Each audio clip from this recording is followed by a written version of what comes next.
Hey y'all, it's a Monday morning, August 26th, and I welcome you to another edition of This Week at AMG.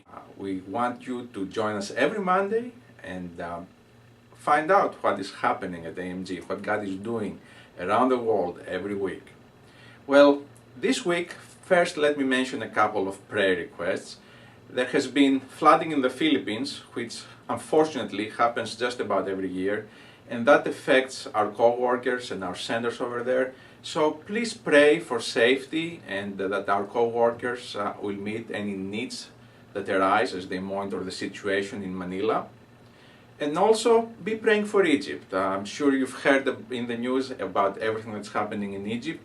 AMG has a national worker that serves over there, and he just recently sent us some pictures of a number of destroyed churches in the area that he's ministering in.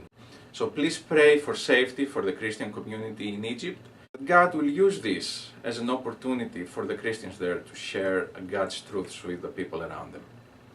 Well, this week I'm also going to violate the rules a little bit and share with you something that happened last week. It was late in the week, so hopefully it's okay. We had a board meeting last week, and that reminded me of one of our board members, Jim Everett, who along with his wife Drew just returned from Uganda, where they were there for 3 months training pastors over there. The pastors in Uganda, only 40% of them have any sort of training whatsoever, and only 2% have a theological degree. So training for pastors, just basic equipping, is a great need, and Jim and Drew travel there every year and provide this ministry to the pastors there.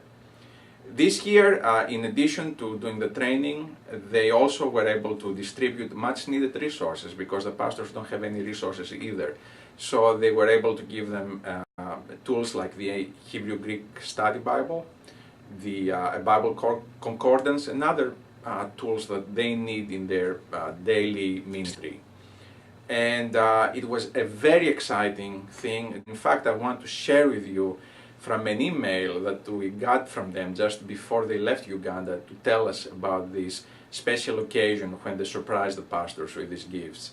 Drew is actually writing the email, and she writes, "These pastors are poor as church mice and yet have a true heart for reaching others with Christ's gospel, but the drawback has always been the lack of materials in their own language. Our surprise to them this year was the presentation of Bible concordances and introductions to the New Testament book in their own language. Ugandans are known for their passionate expression of love and thanks and whoops of joy with dancing and singing when something good happens. And Jimmy and I could hardly contain ourselves while waiting for the moment we would reveal the surprise. The room grew quiet, eyes nearly budged from their sockets, but not one sound could be heard except the flipping of pages. No smiles, no words, no movement except fingers caressing their gifts. We guess that some moments are too sacred with the realization that they could now train so many more pastors who would train other pastors and reach villages with the love of our Lord." You can see how much simple gifts like a Bible and a concordance mean to these pastors. Won't you pray and be part of this ministry and join us?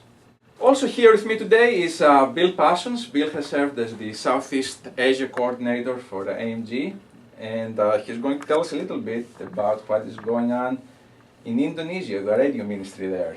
Thanks, Tasos. What a privilege it is just to share with you about what's happening in Indonesia as we work through national workers there to reach people with the gospel. You may or may not know that Indonesia is the world's largest Muslim country.